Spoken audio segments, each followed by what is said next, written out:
नमस्कार दोस्तों, target with PS Parihar channel में आपका स्वागत है। सुबह के इस वीडियो में ऐसी खबरें होती हैं जो विभिन्न समाचार पत्रों पर छाई हुई होती हैं और विद्यार्थियों के लिए आवश्यक होती हैं। तो आइए शुरू करते हैं, देखते हैं कि आज के समाचार पत्रों में ऐसी कौन कौन सी खबरें हैं।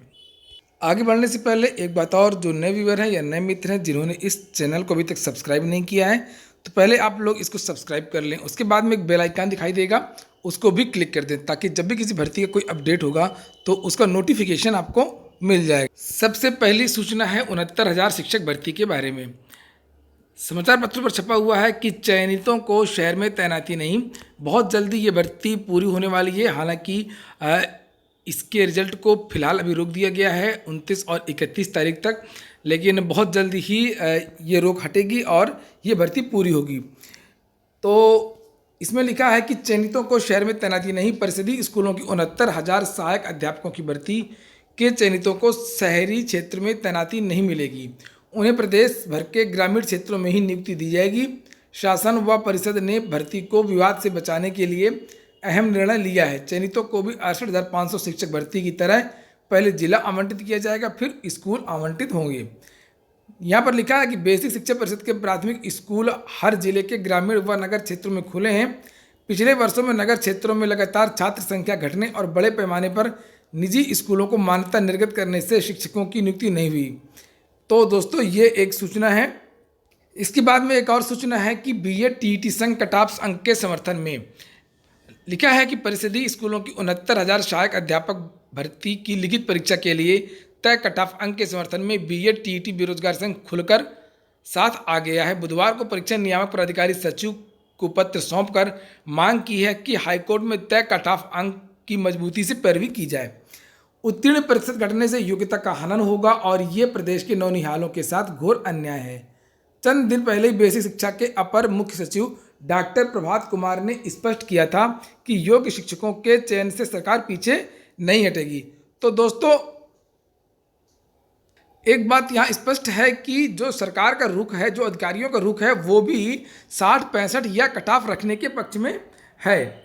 आप लोगों ने भी सुना होगा बहुत सारे समाचार पत्र जिनमें ये खबर प्रमुखता से छपी हुई है कि जो अपर सचिव हैं बेसिक शिक्षा के, उन्होंने बार बार कहा है कि हम कट ऑफ को रखेंगे। तो इसमें लिखा हुआ है कि प्रभात कुमार ने स्पष्ट किया है कि योग्य शिक्षकों के चयन से सरकार पीछे नहीं हटेगी, इसलिए कट ऑफ अंक घटाने का सवाल ही पैदा नहीं होता है। खास बात यह है कि परीक्षा के लिए आवेदन करने से लेकर इम्तिहान में शामिल होने वाले सर्वाधिक अभ्यर्थी बीएड व टीईटी प्रशिक्षु ही हैं। संघ के सदस्यों ने कहा कि सरकार जल्द काउंटर फाइल करे और तय कट ऑफ अंकों की मजबूती से पैरवी की जाए। तो शिक्षा मित्र मामले में हाईकोर्ट 29 व 31 जनवरी को फैसला देंगे। तो देखते हैं अब क्या होता है। फिलहाल ये समझ में आता है कि सरकार का क्या पक्ष है और ज़्यादातर विद्यार्थियों का क्या पक्ष है।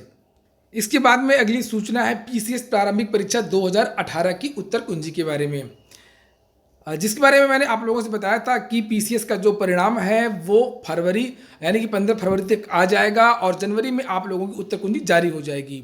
तो उसके बारे में यह सूचना है कि कल पीसीएस प्री की उत्तर कुंजी जारी कर दी गई है चारों सेटों की, और उसमें से कुछ प्रश्नों को हटा दिया गया है। यहाँ पर लिखा है कि उत्तर कुंजी में समान अध्ययन प्रश्न पत्र के 4 सवालों को गलत पाया गया है, उसे परीक्षा से हटा दिया गया है। जबकि 2 प्रश्नों के 2 जवाब हैं, एक प्रश्न में ए बी और दूसरे प्रश्न में सी डी, दोनों जवाब सही पाए गए हैं। इस प्रकार समान अध्ययन दूसरे प्रश्न पत्र से एक सवाल के गलत होने पर उसे परीक्षा से हटा दिया गया है। और ये जो उत्तर कुंजी है ये 24 से लेकर के 29 जनवरी तक उपलब्ध रहेगी। और इसके लिए अगर किसी प्रश्न में कोई आपत्ति है तो आप लोग आपत्ति दर्ज कर सकते हैं। उसकी भी डेट है 30 जनवरी शाम 5 बजे तक। और लोक सेवा आयोग ने भी ये विज्ञप्ति जारी की है आपत्ति दर्ज कराने के लिए, और इसमें लिखा है कि 24 जनवरी से 29 जनवरी तक ये उत्तर कुंजी रहेगी वेबसाइट पर। और अगर कोई आपत्ति है तो इस प्रारूप में 30 जनवरी 2019 के शाम 5 बजे तक आप लोग ये अपनी आपत्ति दर्ज करा सकते हैं। और इस तरीके से आपको दर्ज करानी अभ्यर्थी का नाम, अनुक्रमांक, परीक्षा का नाम, विषय का नाम, प्रश्न पुस्तिका सीरीज 1-2 ये कॉलम भी दिए हुए हैं। प्रश्न संख्या लिखनी है, आयोग का उत्तर लिखना है, प्रत्यावेदक का उत्तर लिखना है और साक्ष्य भी बताना है कि किस पुस्तक में ये साक्ष्य दिया गया है और नीचे अभ्यर्थी का नाम व हस्ताक्षर, इतना करके ये लोक सेवा आयोग में दे देना है। दोस्तों एक बात और कि आप लोगों के कितने प्रश्न सही हैं ये कमेंट बॉक्स में अवश्य बता दें, ताकि ये अंदाज़ा लगाया जा सके, ये अनुमान लगाया जा सके कि आंसर की जारी होने के बाद कट ऑफ कितनी जा सकती है पीसीएस की। वैसे मैंने पिछली बार अपने कई वीडियोस में बताया था कि पीसीएस में अगर नेगेटिव मार्किंग को हटा दिया जाए तो लगभग जिनके 85% सही हैं या 113 नंबर बन रहे हैं फर्स्ट पेपर में, तो वो लोग लगभग सुरक्षित हैं। यानी कि उससे 2 प्रश्न या तो ज़्यादा या तो 2 प्रश्न का है। SSC JE recruitment junior engineer के पदों पर भर्ती का नोटिस जारी, 28 से करें आवेदन।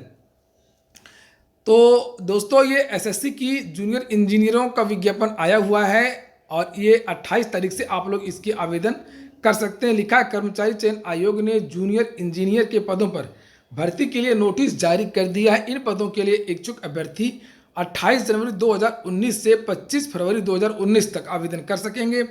आयोग की तरफ से जारी नोटिस में लिखा है कि इस भर्ती से जुड़ा विस्तृत नोटिफिकेशन आयोग की आधिकारिक वेबसाइट ssc.nic.in पर 28 जनवरी को जारी किया जाएगा और 28 जनवरी से ही आप लोग इसके आवेदन कर सकते हैं। पद कौन कौन से हैं ये भी देख लेते हैं।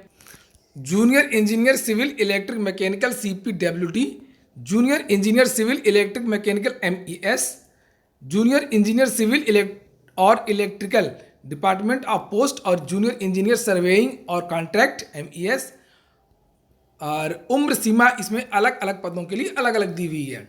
जूनियर इंजीनियर जो CPWD वाला है उसकी एज 32 साल है और जो MES वाला जूनियर इंजीनियर वो 30 है और इसी तरीके से अलग अलग पोस्ट के लिए अलग अलग है। आप लोग इसके लिए नोटिफिकेशन डाउनलोड कर लीजिएगा 28 तारीख को और इसका आवेदन कर सकते हैं। तो ठीक है दोस्तों, ये हो गई आज की अपडेट और इसी तरीके की अपडेट प्राप्त करने के लिए आप लोग इस चैनल से जुड़े रहें। अगर आपको ये वीडियो पसंद आते हैं तो वीडियो को लाइक अवश्य कर दिया करें। जिन मित्रों ने इस चैनल को सब्सक्राइब ना किया तो सब्सक्राइब भी कर लें। बहुत बहुत धन्यवाद।